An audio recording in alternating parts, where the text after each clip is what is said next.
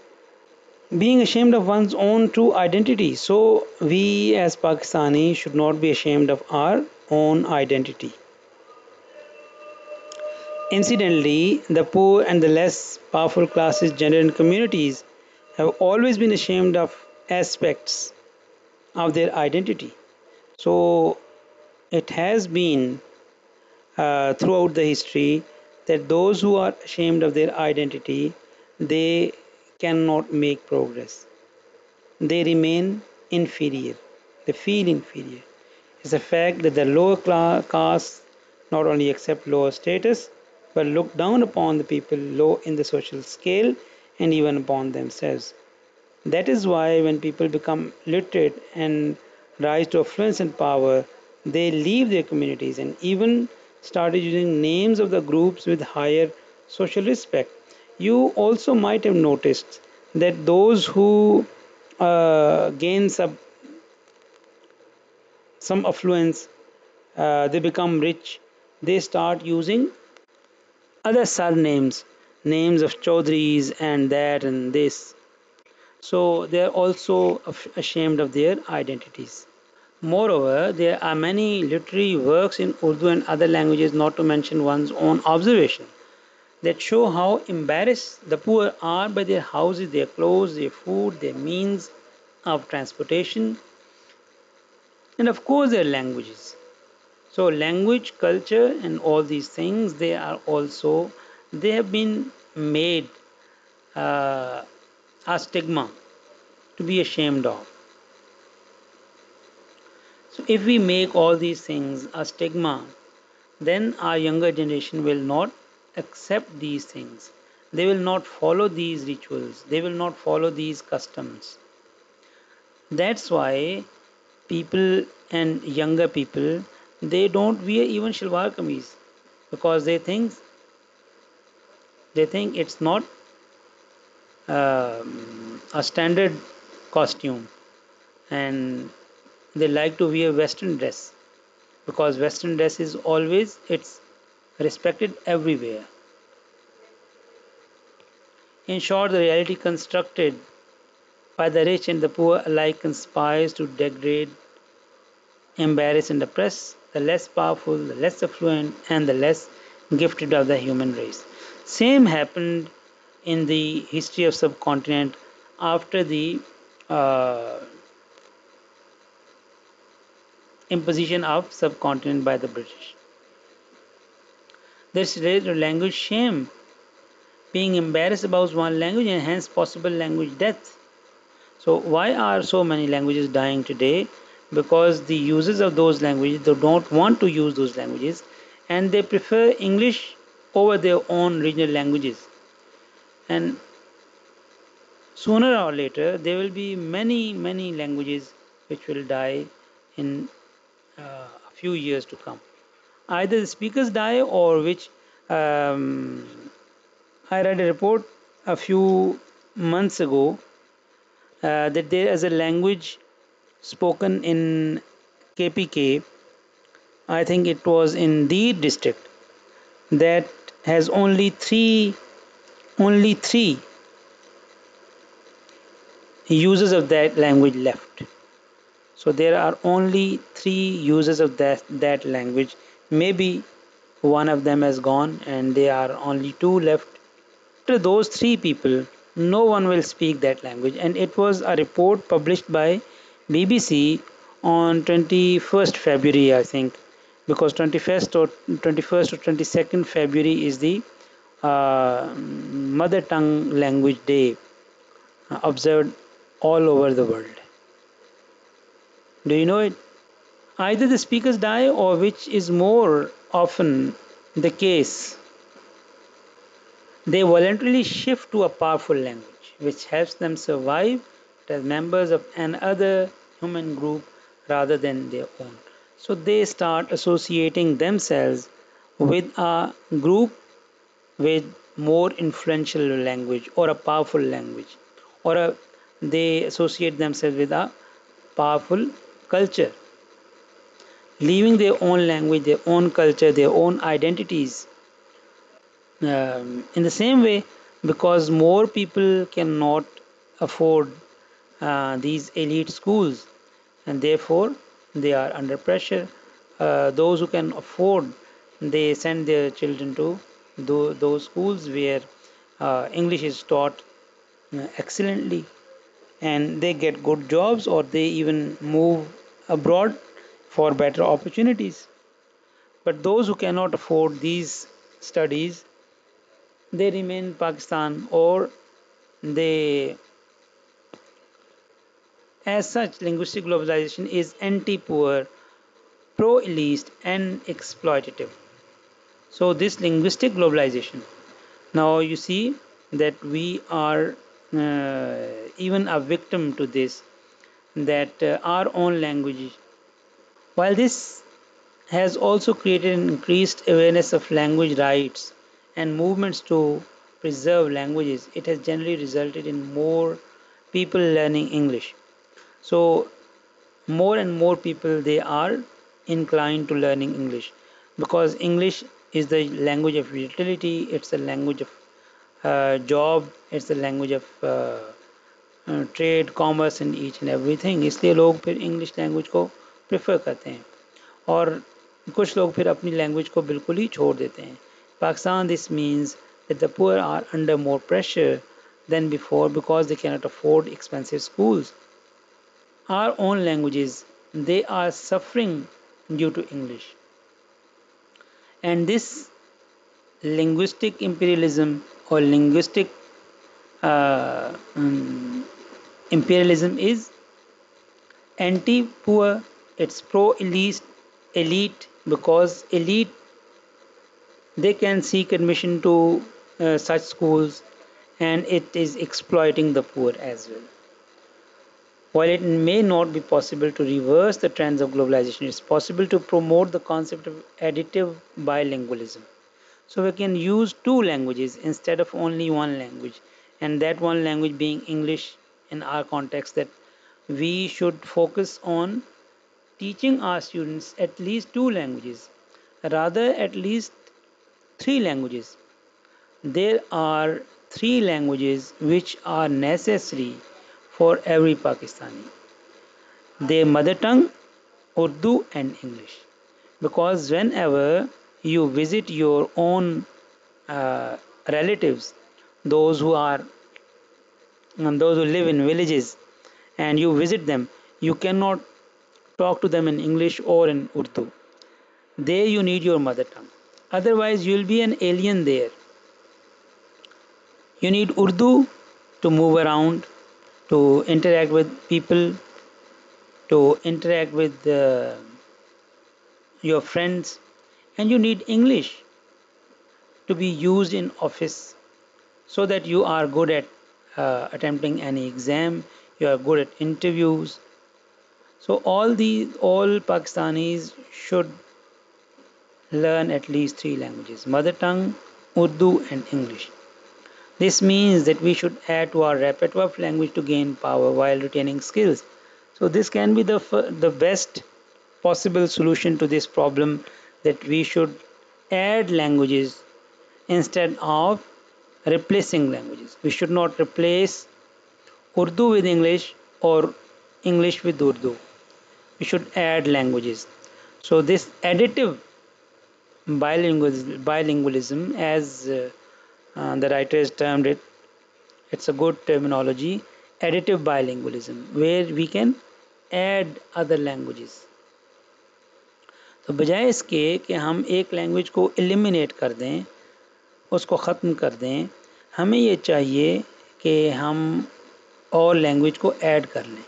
تو ہمارا سروائیول جو ہے وہ تبھی ہو سکتا ہے کہ ہم اپنی مدر ٹنگ کے ساتھ ساتھ انگلش اور اردو دونوں کو اچھے طریقے سے سیکھیں.